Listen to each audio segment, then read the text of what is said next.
আপনাকে আল্লাহ ভয় দেখাবে না।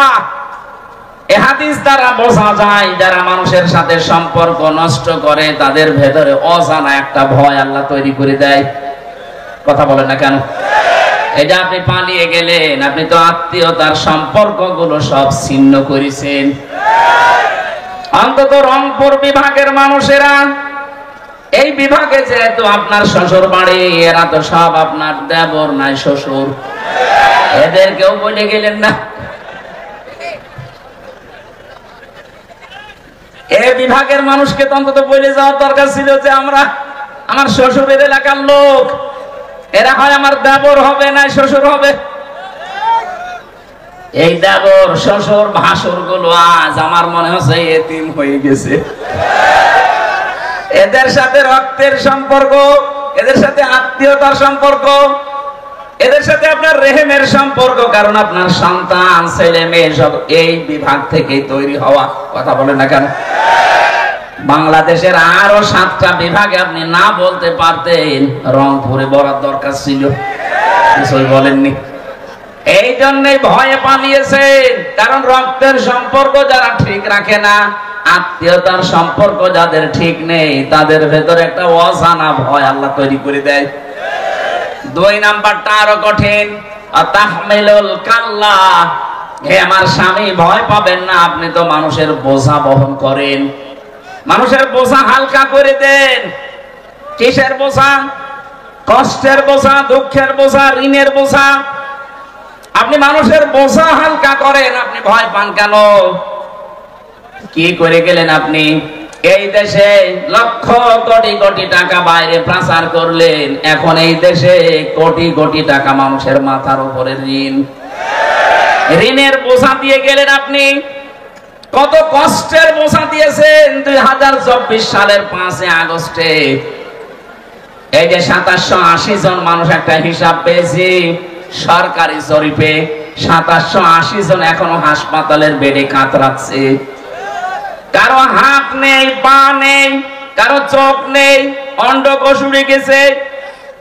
এই মানুষগুলো তার বাবা মার কাছে, ভাই বোনের কাছে, পরিবারের কাছে, সমাজের কাছে, দেশের কাছে একটা বোঝা না? এ কথা বলছেন না কেন? এই বোঝাটা দিয়ে গেলেন, আপনি তো চলেই যাবেন স্বামীর বাড়ি, একটু আগে গেলে তো এই বোঝা তৈরি হয় না। আর আমরা এদেশে দেখতে পাচ্ছি, যারাই আমরা এদেশ থেকে বিদেশে যাই তাদেরকে আমরা রেমিটেন্স যোদ্ধা বলি। কথা বলেন ঠিক কিনা? যারা যায় তারা মাসে মাসে টাকা পাঠায়। আপনি 3 মাস গেছেন, একটা টাকাও পাঠাননি। আমরা চাই অন্তত 3 মাসে 3-30-90,000 টাকা পাঠান। পুরুষ মানুষের নাই বেতন বেশি, আপনার তো বেতন অর্ধেকও আছে।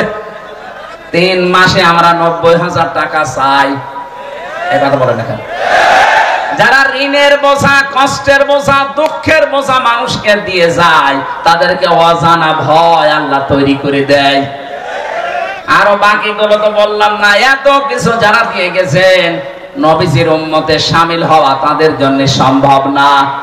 এজন্য মিথ্যা কথা যারা ছড়িয়ে আজ বিশ্বের মোড়লদের মন পাওয়ার চেষ্টায় আছেন, এ মিথ্যা বন্ধ হওয়া লাগবে। কারণ নির্বাচনের মাধ্যমে মানুষ নির্বাচিত হয়। 15.5 বছরে দেশে নির্বাচনই হয়নি। কথা বলেন ঠিক কিনা? যারা দায়িত্বে আছেন আমরা আহ্বান জানাবো, যারা এখন দায়িত্বে আছেন খুব তাড়াতাড়ি সম্মানজনক একটা সময় নিয়ে নির্বাচনের মাধ্যমে নির্বাচিত জনপ্রতিনিধির হাতে দেশটা তুলে দেন, তাহলে এই ষড়যন্ত্রগুলো সব বন্ধ হয়ে যাবে। আপনি দেখতেছেন আর 2-3 দিন কিন্তু একটা কথা চলছে সারা বিশ্বে, এদেশটাকে এখন ডক্টর ইউনূসের নামে উনি চালাতে চাচ্ছে, যে উনি জঙ্গিবাদ উস্কে দিচ্ছে, এদেশ জঙ্গিবাদে ভরে যাচ্ছে। এদেশে যারা ইসলামপন্থী মানুষ, অন্তত এই দেশে যারা একামতে দিনের দায়িত্ব পালন করতে চায়, তারা যে অ্যাক্টিভ ভাবে একটু কাজ করবে কি করে? কিছু করলে এই শব্দটা বিশ্বের মোড়লদেরকে শোনাচ্ছে, এদেশে জঙ্গিবাদ পুনরুত্থান হচ্ছে। বলেন নাউজুবিল্লাহ। মিথ্যা এই ধোঁয়াটা তুলে কাউন্টার টেররিজম একটা ইউনিট বানিয়ে বাংলার বহু মানুষকে আপনি জীবন থেকে, দুনিয়া থেকে বিদায় করে দিয়েছেন। বিশেষ করে আয়না ঘরের নাম দিয়ে অধিকাংশ মানুষকে ওখানে নিয়ে মেরে ফেলতেন। রিমান্ডে যে সমস্ত মানুষকে নিয়েছেন, আমার সাথে যারা ছিল, কেউ 7 মাস, কেউ 8 মাস, কেউ 2 বছর পড়ে আছে, কেউ জানেই না কি মামলা আপনাকে দিয়েছে। ও নিজেও জানে না, খালি শোনে যে আমার নামে নাকি জঙ্গি মামলা। জঙ্গি কি সে জানে না। বাংলাদেশে নাটকটা তৈরি করার মূল কারিগর যারা ছিল, যাদেরকে দিয়ে এটা তৈরি করার চেষ্টা চালিয়েছিল, তারা কিন্তু আমাদের এই পাশের দাদা বাবুরা। ওইটা এখন আর বিশ্ব খাচ্ছে না। এ ভাঙা ঢোল আর কতদিন বাজাবেন? এই জন্য মিথ্যার অবসান দরকার। যেগুলো মিথ্যা ছড়াচ্ছেন, আশা করছি সামনে কেউ যেন আর মিথ্যা ছড়িয়ে এদেশকে টালমাটাল করতে না পারে। বলেন আমিন। কোরআনে কারীম যারা শুনতে এসেছেন, এই দুইটা এখন আমার মনে হচ্ছে আপনি মেনে নিয়েছেন। শুনছেন, চুপ থাকবেন। এখন আমি যারা বলতে আসি, যারা আমরা যা 4 জন এসেছি বলার জন্য, আমাদের দায়িত্ব কি? কোরআনে কারীম বলছে, কিতাবুন উনজিলা ইলাইকা ফালা ইয়াকুম ফি সাদরিকা হারাজুম মিনহু লিতুনযিরা বিহি ওয়া যিকরা লিল মুমিনিন। আল্লাহ পাক বলেন, হে নবী, কোরআনে কারীম যখন মানুষের কাছে প্রচার করবেন, এটা আমি আপনাকে দিয়েছি কেন জানেন? মানুষদেরকে সতর্ক করার সময় আপনার মনের ভেতরে যেন কোনো ভয় ভীতি কাজ না করে। এই যে কোরআন যে অন্তরে থাকে, সে অন্তর থেকে আমার আল্লাহ ভয় তুলে দেয়। এখানে হারাজনের ব্যাখ্যা আছে 2টা। 1 নম্বরে, কোরআন প্রচার করতে গেলে আপনার সামনে যারা আছে, কোরআনের হক কথা শোনার পরে মানুষগুলো অনেকে না বুঝে মন খারাপ করতে পারে। এরকম মানুষ দেশে নেই? আছে। এই 15.5 বছর আরো বেশি ছিল। এখনো আছে অনেকেই। কোরআনে কারীমের ভাষা, কোরআন যেভাবে উপস্থাপন করা দরকার, আল্লাহ যে ফোর্স দিয়েছে, ওই ফোর্সে কথা বলতে গেলে ও বোঝে না, আন্দাজে মন খারাপ করে। 2 নম্বরে, আবহমান কাল থেকে এমন এমন নিয়ম নীতি এই দেশে ইসলাম মনে করে অনেকে পালন করে আসছেন, যেটা আসলে ইসলামে নেই। তার ভেতরে বহু ইবাদত এই বাংলাদেশ, ভারত আর পাকিস্তানে চলছে, যেটা মানুষ বানিয়েছে। এই যে আল্লাহ বাদে কারো নামে জিকির করা জায়েজ নেই, অথচ সারা বাংলাদেশে এখন প্রায় আরম্ভ হয়ে গেছে। আল্লাহর নামে মাঝে মাঝে জিকির করে, মাঝে মাঝে বাবার নাম ছড়িয়ে দিচ্ছে। ইয়া আলী বাবা, শাহ আলী বাবা, কেল্লা বাবা, ফতে বাবা, দয়াল বাবা, এ জিকির হয় না দেশে? যারা এই বিভ্রান্তিতে আছেন, এখনই নিজেকে শুধরাবেন। আল্লাহ বাদে কারো নামে জিকির করা জায়েজ নেই। এমনকি নবীজির নামেও জিকির হবে না। জিকির হবে আল্লাহর নামে, দরুদ হবে নবীজির নামে। আমি নাম ধরলাম না। বাংলাদেশে বহু মানুষ আছে, বিশেষ করে চট্টগ্রাম, সিলেট বিভাগে আছে। এই মানুষগুলো আল্লাহর নামে কিছুক্ষণ জিকির করার পরে দেখা যায় শালি বাবা, ফতে বাবা, কেল্লা বাবা। কথা বলেন না কেন? আল্লাহ বাদে অন্য কারো নামে জিকির করা জায়েজ আছে। এমনকি আল্লাহকে ডাকার সাথে সাথে যদি অন্য কাউকে ডাকে, তার ডবল আযাব হবে।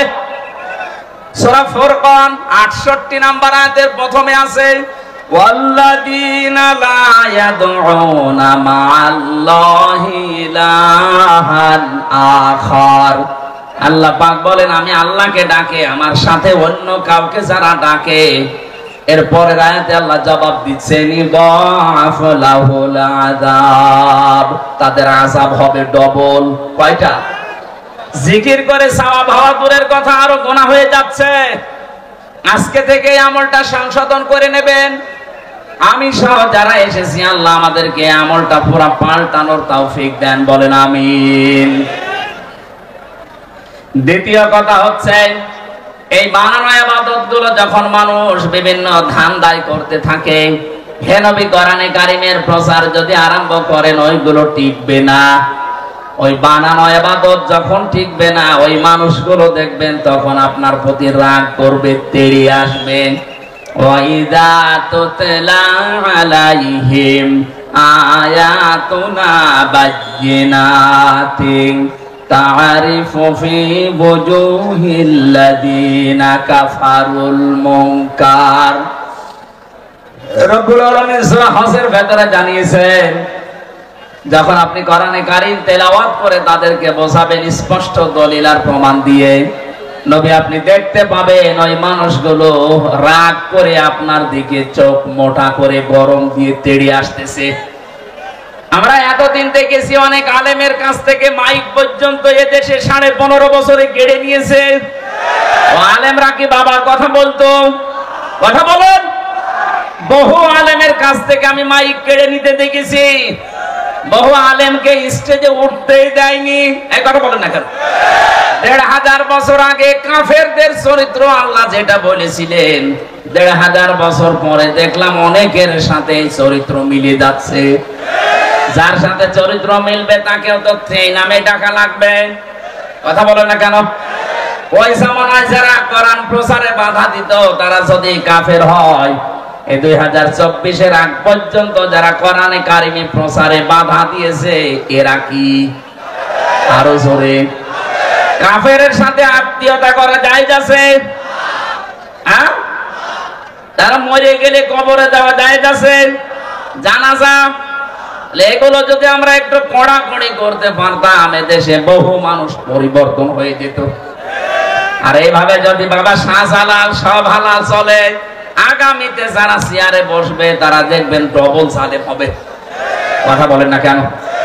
এই জন্য আমরা চাই এদেশে যারা অপরাধ করেছেন, আপনাদের অপরাধ আপনারা মাফ করে নেন, যেভাবে মাফ চাওয়া দরকার। যার কাছে অপরাধ করেছেন তার কাছে স্বীকার করেন, তার ক্ষতি হয়ে গেলে ক্ষতিপূরণ দেন, এরপরে বলেন আস্তাগফিরুল্লাহ, আল্লাহ আপনাকে মাফ করে দেবে। কথা বলেন ঠিক কিনা? কিন্তু বাস্তবে আমরা উল্টা দেখছি। এত বড় অপরাধ করার পরে অনেকে দেখতে পাচ্ছি অনুশোচনা দূরের কথা, অনুতপ্ত দূরের কথা, এই মানুষগুলোর বৃদ্ধি আরো বাড়তেছে। মানুষ যখন জুলুম করতে করতে একেবারে শেষ পর্যায়ে পৌঁছিয়ে যায়, তাকে আল্লাহ কয়েকটা জিনিস থেকে চিরবঞ্চিত করে দেয়। তার এক নম্বরে আল্লাহ তাকে আর হেদায়েত দেয় না। ফেরাউন যখন ডুবে যাচ্ছিল, ওই সময় কিন্তু স্বীকৃতি দেওয়ার রাস্তায় ছিল। ও বলেছিল আন্নাহু লা ইলাহা ইল্লাল্লাযী আমানাত বিহি বানু ইসরাঈল। আমি ঈমান আনলাম ওই আল্লাহর উপরে, যার উপরে বানি ইসরাঈলরা ঈমান এনেছে। আনা মিনাল মুসলিমিন, আমি তো মুসলমান। এরপরও ফেরেশতারা আমাকে পানির ভেতরে চোবায় কেন? আল্লাহ তখন ডাক দিয়েছেন আল আন, এখন। আকাদা শয়তান ক্বাবলু ওয়া কুনতা মিনাল মুফসিদিন, এর আগে তুমি সবচাইতে বড় সন্ত্রাসী, ফ্যাসাদকারী, ফ্যাসিস্ট ছিলে। এর আগে সবচাইতে বড় জুলুমবাজ ছিলে। তোমার কারণে আমার হাজারো বান্দা শান্তিতে থাকতে পারে নাই। আমার মনে হয় হাজার হাজার বছর আগে ফেরাউন জুলুম করার কারণে যেমন হেদায়েত থেকে বঞ্চিত হয়ে গেছে, 2024-এর আগ পর্যন্ত যারা জুলুম করেছে, যারা সরাসরি জড়িত ছিল, তাদেরকেও আমার আল্লাহ হেদায়েত থেকে বঞ্চিত করে দিচ্ছে। এত চেষ্টা চালাচ্ছে মানুষ, এত কিছু বলছে না, তার পরিবর্তন নেই। আবু জেহেল যেদিন বদরের ময়দানে যাবে, ওইদিন কাবার গিলাফ ধরে বলেছিল, কাবার মালিক তুমি একজন আসো, আমি জানি মুহাম্মদের বিরুদ্ধে যাচ্ছি যুদ্ধ করার জন্য বদরে, সত্যের পক্ষে যে আছে তাকে তুমি বিজয় দিও। ওর দোয়া আল্লাহ কবুল করে নিয়েছে, কারণ ও তো সত্যের পক্ষে ছিল না। ওই ময়দানে যাওয়ার পরে যখন ওকে হযরতে আব্দুল্লাহ বিন মাসউদ বুকের উপরে ওঠার পরে ছুরি চালিয়েছে, তখন জিজ্ঞাসা করেছে মানান তাকে তুমি? হযরতে আব্দুল্লাহ বিন মাসউদ ওই সময় জবাব দিয়েছিলেন আমি ইবনে মাসউদ।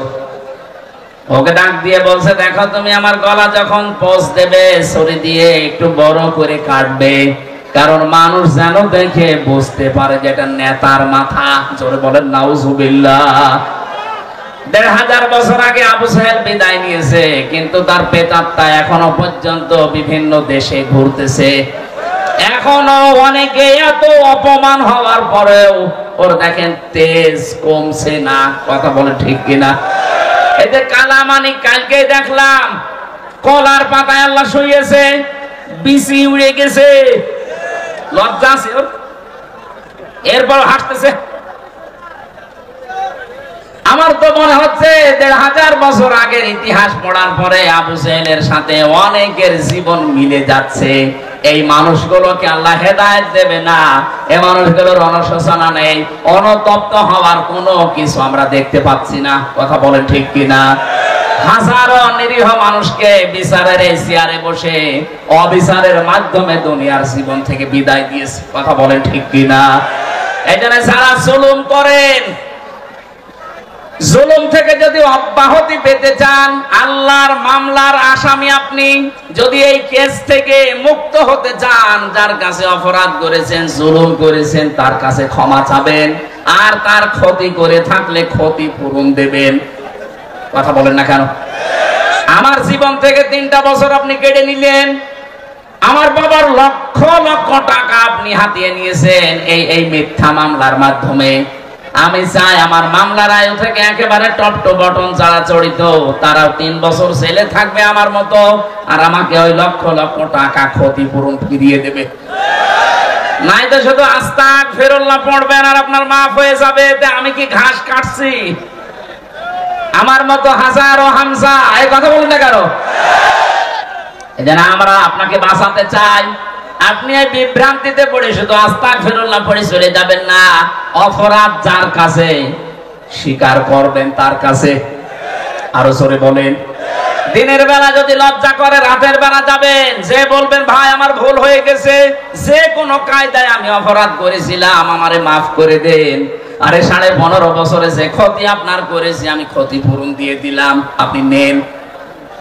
আপনি আমার মনে হয় এইভাবে যদি সারা বাংলাদেশে ক্ষমা শুরু হয়, অনেক মানুষ আমরা বেঁচে যাব।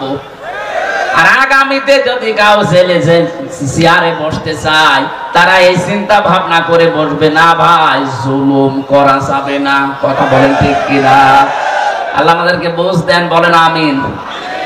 কোরআনে কারীম থেকে একটা আয়াত পড়েছি, ডক্টর হাবিব ভাই পড়েছিল ৭৮ নাম্বার আয়াত, আমি পড়েছি ৭৭ নাম্বার আয়াত, সূরা হজ।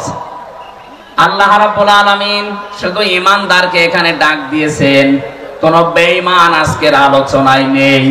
এজন্য যদি বেঈমান এখানে থাকেন আপনি চলে যান, ওই যে চলে যাচ্ছে, যান যান যান তাড়াতাড়ি চলে। কারণ বেঈমানের জন্য আজকের আলোচনা না, আজকের আলোচনা ঈমানদারের জন্য। ওই বেঈমান তাড়াতাড়ি বের করে দিন। চলে যান ভাই, চলে যান। আবার বসে যাচ্ছে মানে বসেন, কথা শোনা লাগবে, বসেন। ঠিক আছে বসেন বসেন, আপনি বসেন, সমাধান পরে করি। লালমনিরহাট বাসী খুব খেয়াল করে শুনবেন আয়াতটা। আমি জানি এটা পরিচিত আয়াত, আপনি এর ভেতর থেকে কিছু তথ্য আজকে বাড়ি নিয়ে যাবেন। আল্লাহ রাব্বুল আলামিন ডাক দিচ্ছেন, ইয়া আইয়ুহাল্লাযীনা আমানু, ওহে যারা ঈমানের দাবি করো। এ দাবি আমাদের আছে না নেই? এই কথা বলছেন, এ দাবি আমাদের আছে না নেই? আমরা কি ঈমানদার না বেঈমান? আপনার ঈমান আছে কিনা আগে এটা পরীক্ষা করেন, তারপরে চলে যাবেন। যদি ঈমান না থাকে চলে যাবেন, কারণ আজকের আলোচনায় আপনি নেই। এখানে আল্লাহ শুধুমাত্র ডাক দিয়েছে ঈমানদার না বেঈমান। আরো জোরে বলেন। নবীদের কাছে সাহাবী প্রশ্ন করছেন, হে নবী আমার যে ঈমান আছে আমি টের পাবো কি করে? নবীজি বললেন, ইদা সাররাতকা হাসানাতুকা ওয়া সাআতকা সাজ্জিয়াতুকা ফা আনতা মুমিন। মুসলিম শরীফের ভেতরে আছে। নবীজি বললেন, যখন তোমার ভালো কাজগুলো তোমাকে আনন্দ দেবে, অন্যায় কাজ করলে তোমার ভেতর থেকে একটা বাধা আসবে। অন্যায় কাজ করলেই তোমার অন্তর থেকে একটা বাধা আসবে। ফাংতা মুমিন, তখন বুঝবে তোমার ঈমান আছে। আজ আমরা অনেকে এমন আছি, ভালো কাজ সবার কাছে ভালো লাগে না, অন্যায় কাজ দেখলেও সবার কাছে অন্যায় মনে হয় না। কথা বলেন ঠিক কিনা? এই আয়না ঘরের সাথে যারা জড়িত ছিল, এটা কি অন্যায়? কথা বলেন। আরো জোরে বলেন। আপনি কি বাস্তব বুঝতেছেন? একটা মানুষ কবরের মতো জায়গায় 8 বছর 10 বছর 14 বছর পড়ে আছে, এখন কি দিন না রাত সে জানে না, কোন মাস জানে না, কোন বছর জানে না। এরকম একটা ভয়ঙ্কর জায়গায় আপনি রাখলেন তাকে, এটা জানতেন যে আছে। এই খারাপ কাজ দেখার পরও আপনার ভেতর থেকে কোনো বাধা আসে নাই। আপনি হজ 14 বার করে করবেন কি আর 25 বার করে করবেন কি? আপনার তো ঈমান নেই, আপনি বেঈমান। বলেন। আমি মাঝে মাঝে রিমান্ডে যখন চিন্তা করতাম, আল্লাহ যারা দায়িত্ব পালন করে যায় এখানে, এরা যে আচরণ গুলো করে, বিশেষ করে রিমান্ডে যারা দায়িত্ব পালন করে, এরা বাইরে যে সংসার করে কি করে, এই মানুষগুলোর কি বিবেক মরে গেছে? কি আচরণ করতো আলেমদের সাথে তারা? এখনো পর্যন্ত আমার বিশ্বাসে আসে না যে মানুষ এরকম করতে পারে। আল্লাহ রাব্বুল আলামিন তাহলে এই হাদিস দ্বারা আমরা যেটা বুঝতে পারলাম, ভালো কাজ দেখলে আনন্দ লাগবে, অন্যায় দেখলে কষ্ট লাগবে, তার ভেতরে ঈমান আছে। যার কাছে ভালো কাজ ভালো লাগে না, অন্যায় কাজ অন্যায় মনে হয় না, সে 5 ওয়াক্ত না 10 ওয়াক্ত নামাজ পড়লো, তার ঈমান নেই। তাহলে এখানে যদি ওইরকম কেউ থাকেন, চলে যান বলছি, না বলতে চলে যাচ্ছে, যান চলে যান।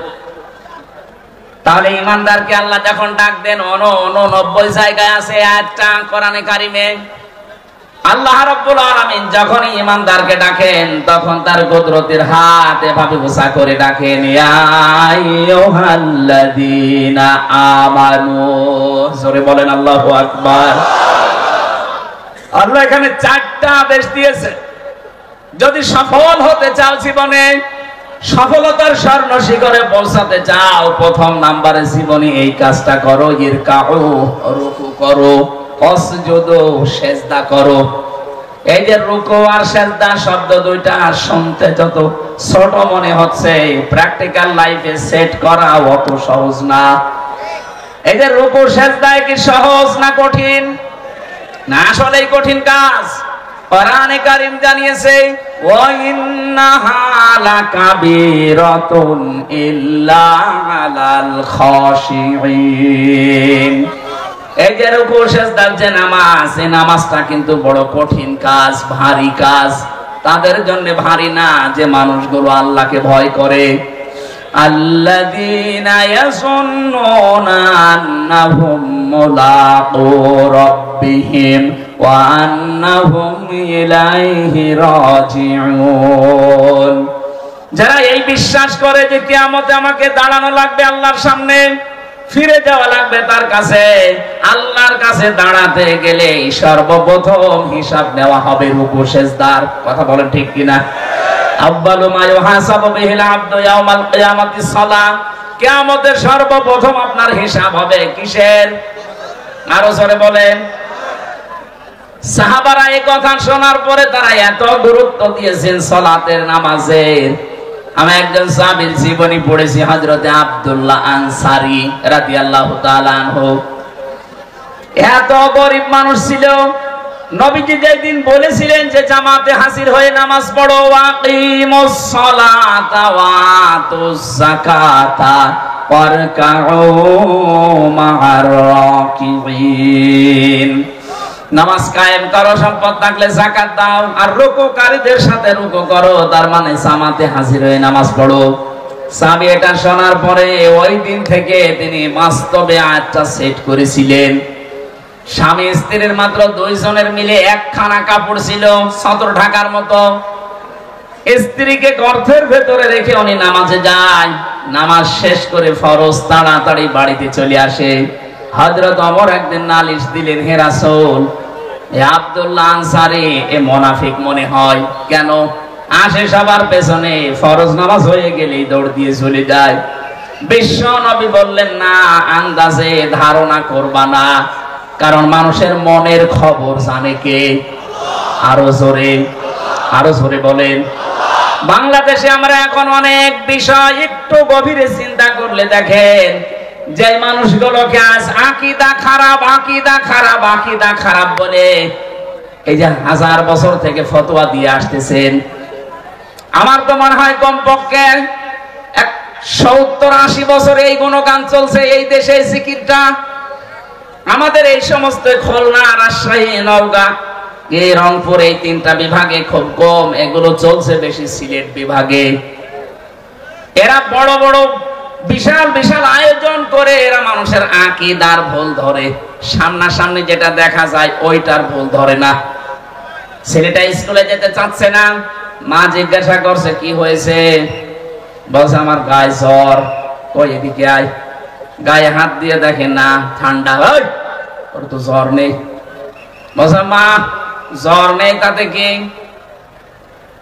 আমার মাথা কেমন কেমন ব্যথা লাগছে। কই দেখি, মাথা ব্যথা হলে এইদিকে তো একটা রগ একটু ফুলে থাকে, এই ঠিক আছে, মাথা ব্যথা না। এবার বলছে মা আমার আর একটা সমস্যা আছে। কি?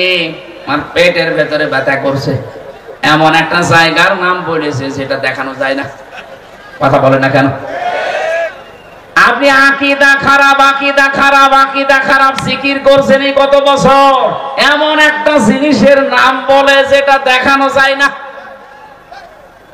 আকীদা যদি এদের খারাপ হবে একটা বারের জন্য চিন্তা করেন না কোনদিন। এরা কত সুযোগ সুবিধা পাওয়ার কথা ছিল। সেদিন মামুনুল হক ভাই যশোরে বলছিলেন, আল্লামা শহীদ দেলাওয়ার হোসেন সাইদি রহমতুল্লাহ আলাইহি তাকে বহু অফার দেওয়া হয়েছিল, তিনি সবগুলোকে দোপায়ে মারিয়ে বলেছেন না ফাঁসির দড়ি, তারপরও আমি ওই দিকে যাব না। আপনি একটা বারের জন্য একটু দড়ির কাছে জানতো, বাস্তবতা অত সহজ না। একটু দড়ির কাছে গিয়ে বলেন তো, হ্যাঁ আপনার আকীদা কত নম্বরে আছে আমি দেখবো। ৭৬ জন আলেম আমার সাথে ছিল এক জায়গায়, ৭৬ জন। আমি মনে হয় সবার ছোট। এত বড় বড় মুরব্বী আলেম আমার দাদা বাবার বয়সী। দেখতাম নিজেরা হতাশ হয়ে পেরেশানে অস্থির হয়ে কাঁদতো। অথচ যাদের আকীদা ঠিক নেই বলা হয় তাদের সাথে তো আমি ছিলাম। এ মানুষগুলোর হতাশা, অস্থিরতা এগুলো আমি একদিনের জন্যও দেখিনি। এদের যোগাযোগ বিচ্ছিন্ন করে দিয়েছে, এই জন্য এই মানুষগুলো হতাশ হয়ে গেছে, না জানি আর কোনোদিন সূর্য উঠবে না।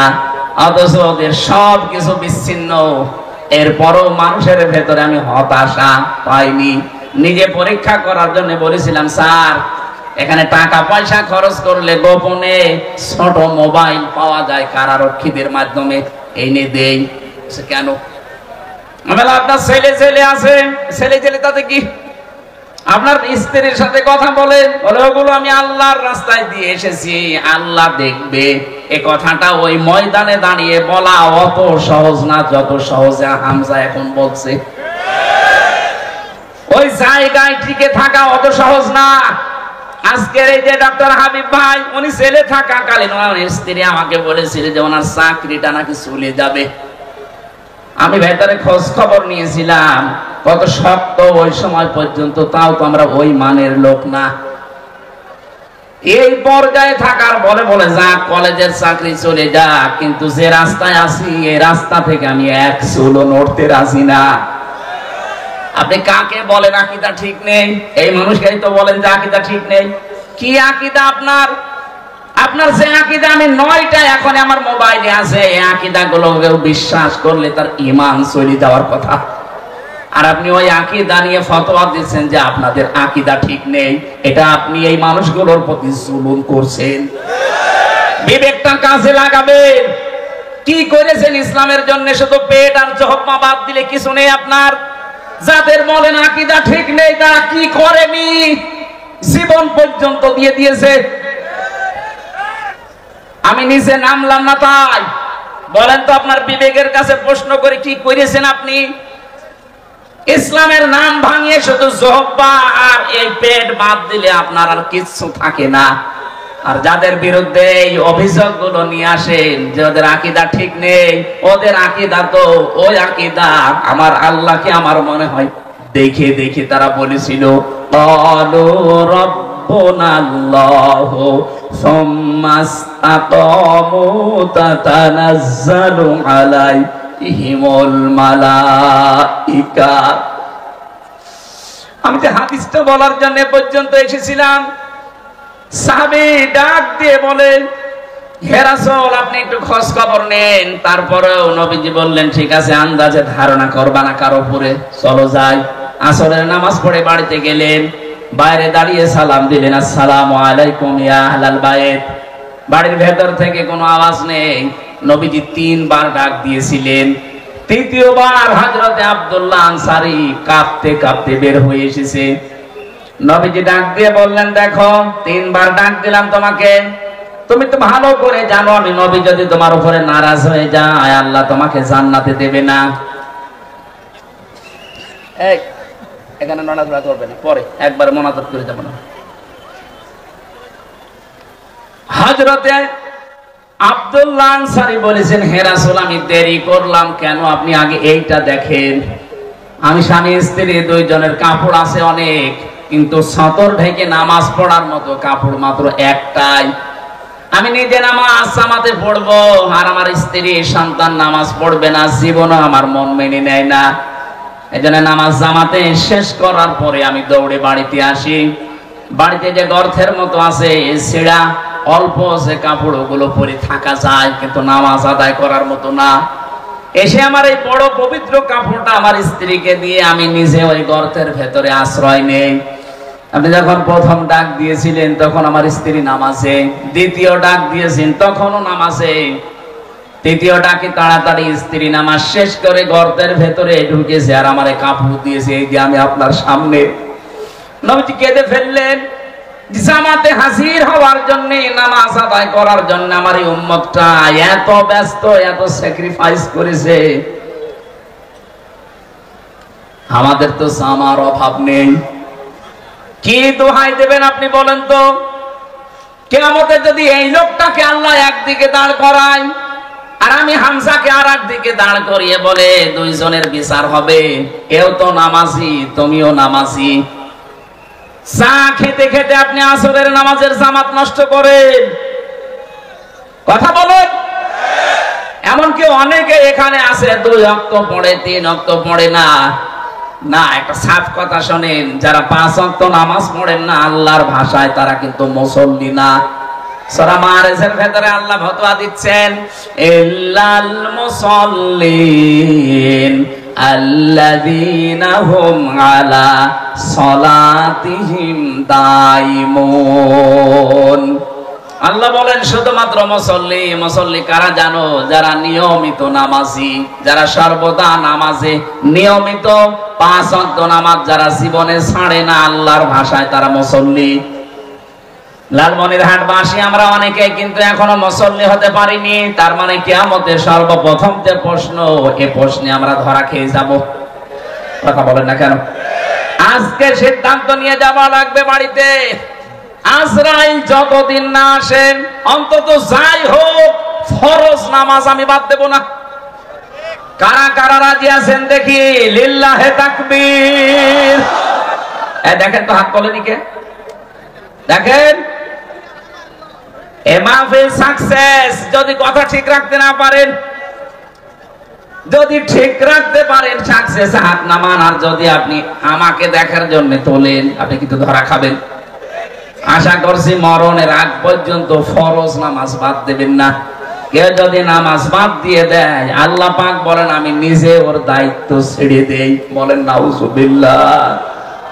এজন্য রুকু সেজদা আমাদের জীবনে একমাত্র কাজ বানিয়ে নেবেন এটা। 3 নাম্বার শব্দে আমি বেশি, ওয়াবুদু রাব্বাকুম, তোমাদের রবের ইবাদত করো। ইবাদত হবে কার? আরো জোরে বলেন। এই বাংলাদেশে কয়েকটা বিষয় আমার কাছে, আমি ইবাদত শব্দটাকে মিলিয়ে পড়া কোরআনের ভেতরে 27টা অর্থে পেয়েছি ইবাদত। আমি সামারাইজ করে করে 9টায় নিয়ে এসেছি। আমাদের জীবনে ইবাদত করা লাগবে। বাবা মার কার? বলেন বলেন। বাবা মার ইবাদত করা জায়েজ আছে না? বাবা মার সেবা করা ফরজ, ইবাদত করা জায়েজ। এই পৃথিবীতে আল্লাহর পরে যার স্থান তারা যদি মা বাবা হয়, বলেন তো তাদের ইবাদত যদি জায়েজ না হয় কার ইবাদত জায়েজ হতে পারে? আপনার বিবেকে কি বলে?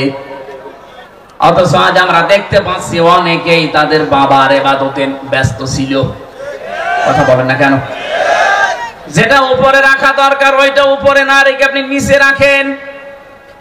কালিমাতুল্লাহি হিয়াল উলিয়া আল্লাহু আজিজুন হাকীম। আল্লাহ পাক বলেন সব জায়গায় উপরে থাকবে আমি আল্লাহর কথা। কার কথা? আরো জোরে। স্বাধীন হওয়ার পর থেকে তো আমরা উপরে আল্লাহর কথা দেখতে পাইলাম না।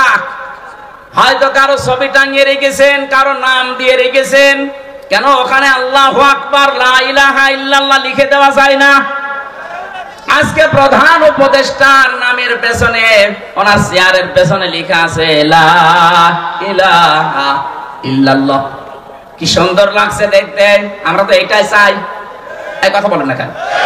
৯৬% মুসলমান এখানে বাস করে। এখানে উপরে থাকবে কার কথা বলেন? আমরা চাই কিয়ামতের আগে এই দেশে কারো নাম যেন আর ওখানে না যায় যেখানে আল্লাহর নাম লেখা দরকার। আছে না? ইবাদত হিসাবে আমি ৯টা বলছি। ১ নম্বরে আপনার ব্যক্তিগত জীবনে, পারিবারিক জীবনে, সামাজিক জীবনে, এরপরে রাজনৈতিক জীবনে, ৫ নাম্বারটা অর্থনৈতিক জীবনে। এই ইবাদতটা আজ বাংলাদেশে নেই বললেই চলে। কারণ অর্থনীতি যে ইবাদত অনেকে আমরা জানি না, কারণ এই বিষয়ের আলোচনা দেশে নেই। আজ এই ১৫.৫ বছরে অর্থনীতি যে ইবাদত এটা যারা দাঁড় করিয়েছিল তাদের এই সেই ইসলামী ব্যাংকে ধ্বংস করে ফেলেছে। ৭৫,০০০ কোটি টাকা সেখান থেকে মারিং কাটিং করে। আমরা চাই আমাদের অর্থনৈতিক জীবনে ইবাদতটা আবার দাঁড় করাতে। আহ্বান জানাবো যে যেখানে আছেন, অর্থনীতি যে একটা ইবাদত, এটাকে যদি আবার আপনি দাঁড় করাতে চান, আমার যতটুকু ধারণা আছে আপনি সব বাদ দিয়ে ইসলামী ব্যাংকে আবার লেনদেন করবেন। প্রশ্ন আসতে পারে এখানে কি সুদ দেয় না? হ্যাঁ দেয়। আরে ভাই, নবীর নিজে নবীজি ১৩ বছর মক্কায় ছিলেন। ১৩ বছর মক্কায় কি নামাজ পড়েননি? এই কথা বলছেন না কেন? ১৩ বছর মক্কায় নামাজ পড়েছেন কাবার দিকে না অন্য দিকে? কেন? কাবাতে তো ৩১৩টা মূর্তি ছিল। ৩৬০টা ৩৬০টা মূর্তি সামনে নিয়ে যদি নবীজি নামাজ পড়তে পারে, যতদিন পর্যন্ত ইসলাম কায়েম না হবে ততদিন ওইভাবেই নবী নামাজ পড়েছিলেন। কথা বলেন না কেন? এদেশে যতদিন যাকাত ভিত্তিক অর্থনীতি কায়েম না হবে ততদিন অন্য যত ব্যাংক আছে, সোনালী, রূপালী, চৈতালি, সব ব্যাংকের তুলনায় ইসলামী ব্যাংকে লেনদেন করা আপনার জন্য সবচাইতে বড় ইবাদত।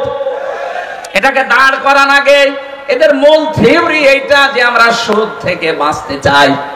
কারণ যারা সুদ খায় এদেরকে শয়তান মহাবিষ্ট করে রাখে। সূরা বাকারার ২৭৬ নাম্বার আয়াতে আল্লাহ এই দলিলগুলো দিয়েছেন। আল্লাযীনা ইয়াকুলুনার রিবা লা ইয়াকুমুনা ইল্লা কামা ইয়াকুমুল্লাযী ইয়াতাখাব্বাতুহুশ শাইতানু মিনাল মাস। আমি দলিলগুলো লম্বা করতে পারছি না।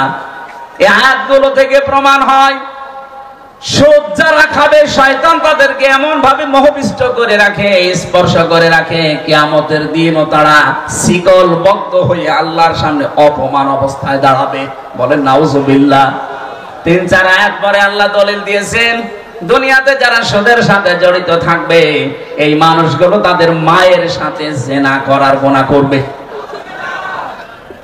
যারা সুদ জানার পরও না ছেড়ে দেন এই মানুষগুলো আল্লাহ এবং রাসূলের সাথে যুদ্ধ করার জন্য তারা ব্যস্ত। বলেন নাউজুবিল্লাহ।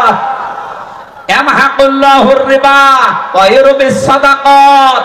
আল্লাহ বলেন আমি সুদকে ধ্বংস করি আর সাদকা যাকাত এগুলোকে আমি আল্লাহ দুনিয়াতে বৃদ্ধি করি।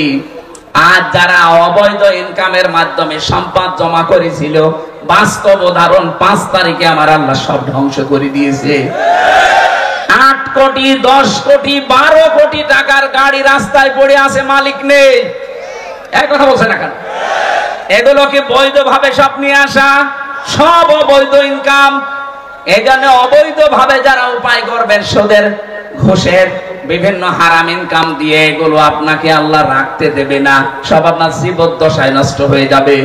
এজন্য আমরা বিশ্বাস করি কোরআনের আয়াতকে অর্থনৈতিক জীবনে আর সব জায়গায় যদি আমরা বিষয়গুলো সামনে নিয়ে আসতে পারতাম, যেটা একটা ইবাদত, আল্লাহ তার রব, আল্লাহ আমাদেরকে তার ইবাদত করার জন্য সফল হওয়ার জন্য জানিয়েছেন। সুতরাং আমরা আজকে থেকে ইবাদত হিসাবে মুশারাকা আছে, মুদারাবা আছে, মুরাবাহা আছে, বায়ে সালাম আছে, বায়ে রেজাল আছে, বায়ে মুআজ্জাল আছে, বায়ে মুহাসসানা আছে, বায়ে ইহতিসার আছে। এই বিষয়গুলো এক একটার ভেতরে তিনটা করে ভাগ করা আছে ইসলামী অর্থনীতিতে। আর সকালবেলা বিকালবেলা জিকির না করে বসে বসে যদি এইগুলো আলোচনা করে, নামাজ যেমন ফরজ, অর্থনৈতিক ইবাদত ফরজ। কথা বলেন না কেন? আজ মানুষ এটা জানে না, নামাজ পড়ে যাচ্ছে সুদের টাকা তুলতে। এখানে বহু মানুষ এমন বসে আছেন আমি জানি, যারা 1000 টাকা ছেড়ে রাখে, মাসে মাসে 100 টাকা করে বেশি পায়। এটা যে মায়ের সাথে জেনা করার গুনাহও জানেই না, অথচ নামাজ পড়ে আসলো। এই কাজে কারা আছেন? তারা আজকেই বাড়িছে এই সুদ ছেড়ে দেবেন। যে 1000 টাকা ছেড়ে রাখেন, প্রতি মাসে মাসে 100 টাকা বেশি পান। যারা আছেন ছেড়ে দেবেন কারা কারা? হাত তোলেন তো। 2-1 আছে।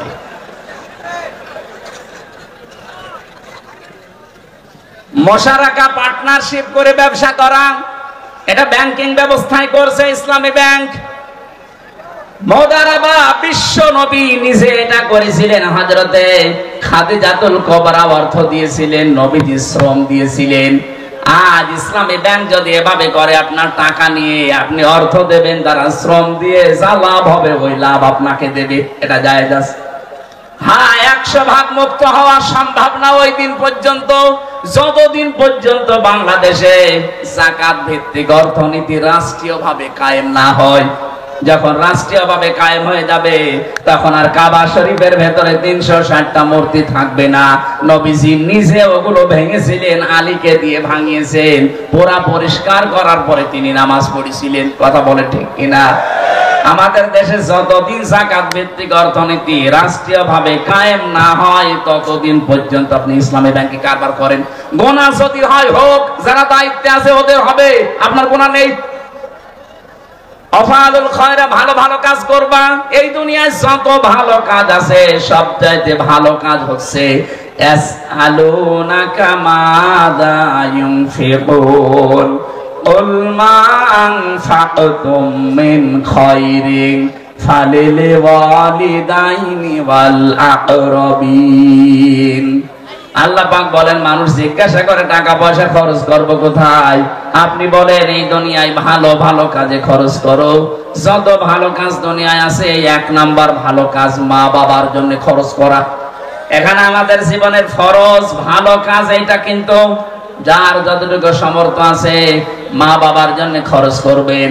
নিকট আত্মীয় স্বজন যারা আছে তাদের খোঁজ খবর রাখবেন। আল্লাহ পাক বলেন, ওয়াফআলুল খায়রা লাআল্লাকুম তুফলিহুন। আশা করা যায় তোমরা দুনিয়াতে সফল হবে, আর দুনিয়ায় যারা সফল তারা আখিরাতেও সফল হবে। এই জন্য আমাদেরকে আল্লাহ দোয়া শিখিয়েছেন। আর কোরআনে কারিমের যে রং, এইটা এখন সামনে দেখতে চাই। সিবগাতাল্লাহ ওয়া মান আহসানু মিনাল্লাহি সিবগাতা ওয়া নাহনু লাহু আবিদুন। তোমরা আল্লাহর রঙে রঙিন হও। আল্লাহর চাইতে সুন্দর রং পৃথিবীতে আর কারো আছে? আল্লাহর রং সবুজ, লাল, কালো, কি এই যে আল্লাহর এই রঙে আমরা আজকে রঙিন করব এই দেশকে ইনশাআল্লাহ। 53 বছর তো দেখেছি এই দেশকে বিভিন্ন জিনিস দিয়ে অনেকে চালিয়েছে। কথা বলেন না কেন? বাবা চালিয়েছিল, আমরা তো দেখিনি। আজকের সভাপতি ডাক্তার শামসুল আলম হয়তো দেখতে পারে। দুর্ভিক্ষে মানুষ মারা গেছে, আমি কি বানিয়ে বললাম? বাবা চালিয়েছিল এই দেশটা, দুর্ভিক্ষে মানুষ মারা গেছে। স্বামী চালিয়েছিল কারো কারো, আপনাদের চাচাও চালিয়েছে, সে যেভাবেই হোক।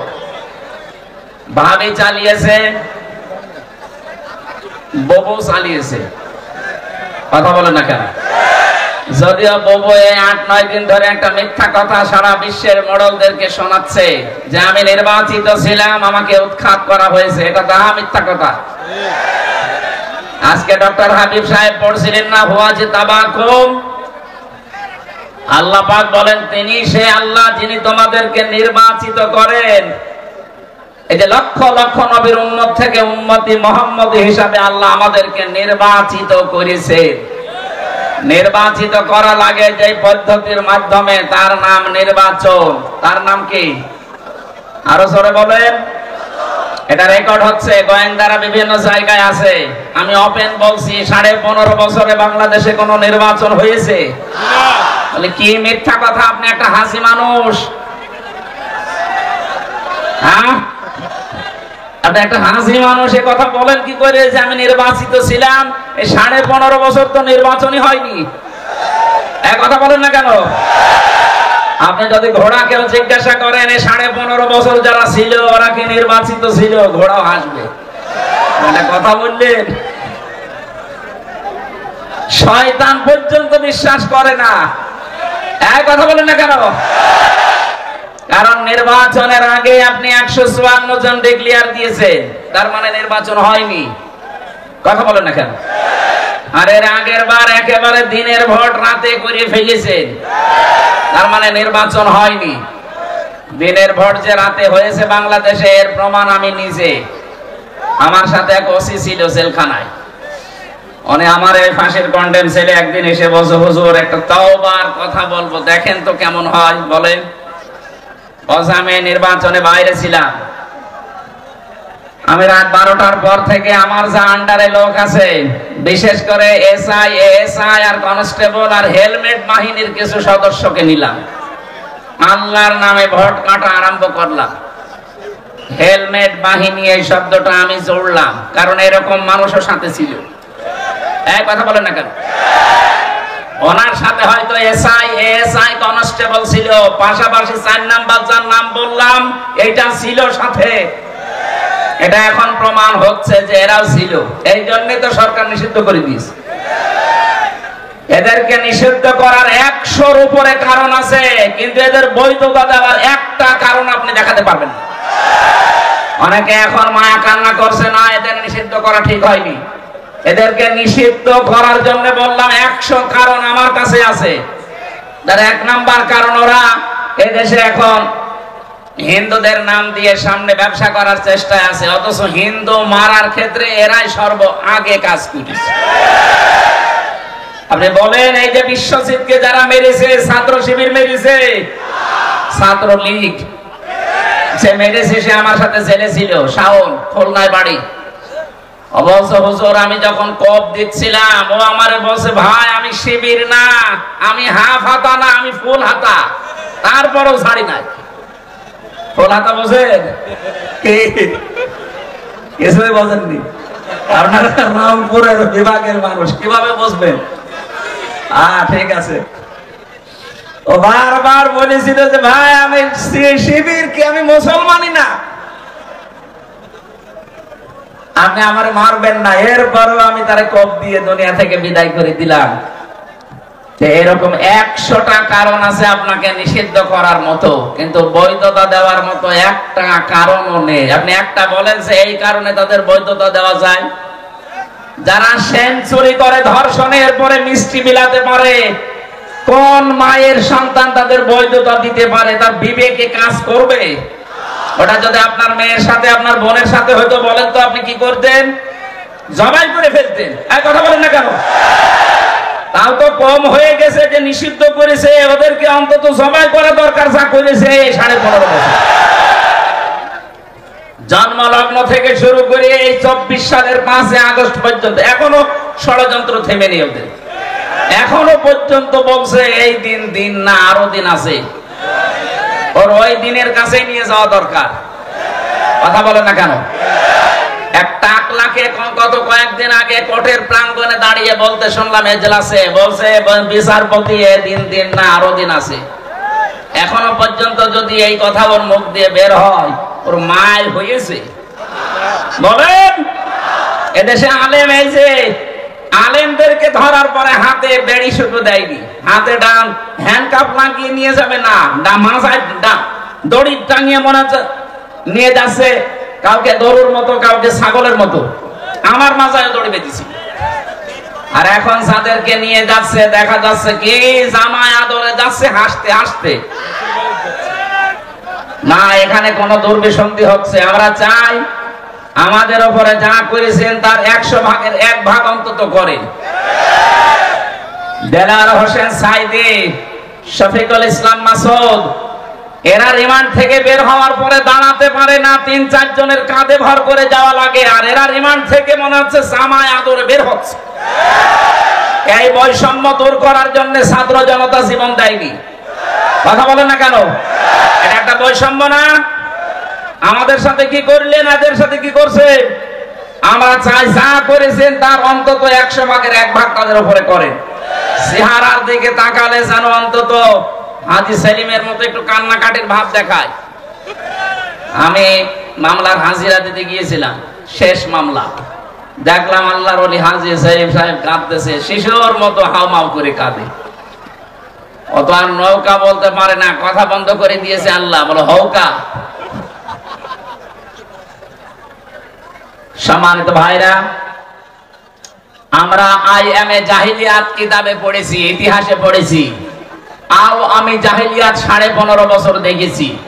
কথা বলেন না কেন? নতুন আর কোন জাহিলি যুগ আমরা এই দেশে দেখতে চাই না। অনেকে এখনো ষড়যন্ত্র চালাচ্ছে নতুন একটা যুগের তৈরি করার জন্য। এতগুলো মানুষ জীবন দিয়েছে নতুন কোন যুগ দেখার জন্য না। যারা জীবন দিয়েছে তাদেরকে কবরে যে জিজ্ঞাসা করবেন, প্রত্যেকে বলবে আমরা আল্লাহর বিধান দিয়ে দেশ চালাতে চাই। কারণ যারা শহীদ হয় তাদেরকে মৃত বলা নিষেধ। কথা বলেন না কেন? মুখ দিয়ে যেন কেউ না বলে যে মরে গেছে, না বলা যাবে না। এমনকি অন্তরে ধারণাও করা যাবে না মরে গেছে। কোরআনে কারিমে 2 জায়গায় আল্লাহ এমন দিয়েছেন, সূরা বাকারায়, সূরা আলে ইমরানে, যে যারা শহীদ হয় তাদেরকে এই মুখ দিয়ে বলবা না মরে গেছে। যারা শহীদ হয় অন্তরে কোনোদিন ধারণাও করবা না মরে গেছে। বালা হায়াউন ইনদা রাব্বিহিম ইরযাকুন, তারা জীবিত এবং আমি আল্লাহর কাছে তারা রিজিক পায়। সুবহানাল্লাহ বলতে পারেন না? সুতরাং আমার কথা হচ্ছে, মূল কথা, যারা মিথ্যা ছড়াচ্ছেন এখনো পর্যন্ত, বিশেষ করে ডোনাল্ড ট্রাম্প আসার পরে দেখছি কারো কারো বৃদ্ধি বেড়ে গেছে। মনে করছে মোড়লদেরকে কথা বললে বিশ্বাস করবে। শয়তান যেখানে বিশ্বাস করে না, অন্তত ট্রাম্পের মতো এরকম একজন মানুষ বিশ্বাস করবে। সে আজকে এই যে পেপারে দেখেছেন না, সংবাদে আজকে জানাচ্ছে যে কেউ যেন একটা এডিট করে চালিয়ে দিয়েছিল যে ডোনাল্ড ট্রাম্প ক্ষমতায় আসার পরে নাকি জানিয়েছে যে বাংলাদেশের প্রধানমন্ত্রী শেখ হাসিনা, অথচ 40 মিনিট তার কাছ থেকে বক্তব্য নিয়েছে সাংবাদিক, একটা বারের জন্য বাংলাদেশ সম্পর্কে কোনো কথা সে বলে নাই। এই এডিট করে করে মানুষকে আর কত অডিও কল শোনাবেন বলেন তো? নিজেই কল দেয়, নিজেই রেকর্ড করে, নিজেই এডিট করে, নিজেই ছেড়ে দেয়। এগুলো এখন প্রমাণ পাওয়া যাচ্ছে। বাংলাদেশে বিশৃঙ্খলা তৈরি করার জন্য যারা এই কাজগুলো বাইরে বসে বসে করছেন, তাদের মোবাইলের এই রেকর্ডিং গুলো ফাঁস করা বাংলাদেশে নিষিদ্ধ করা হোক। এক কথা বলেন, আমরা চাই দেশটা যেভাবে শান্ত আছে এভাবে আরো শান্ত হোক। বিশৃঙ্খলা তৈরি করার জন্য যেই মাথা ছাড়া দেবে ওই মাথায় কেটে ফেলা লাগবে। এই জন্য মিথ্যা কথা হাজী সাহেব মানুষ আর ছড়াবেন না। আপনার ছেলে মেয়ে মিথ্যা কথা বললে আমরা মানতাম, কারণ তারা হাজী না।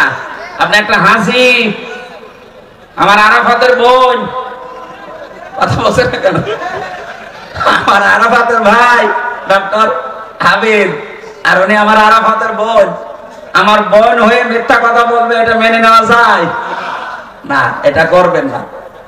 আমি জানি যা করি এই দেশে সব আপনার কাছে চলে যায়। আশা করছি এরকম মিথ্যা কথা সামনে আর ছড়াবেন না। মানুষের সিম্পেথি আর পাবেন না। এতদিন যা পেয়েছেন মানুষ এখন বুঝে ফেলেছে।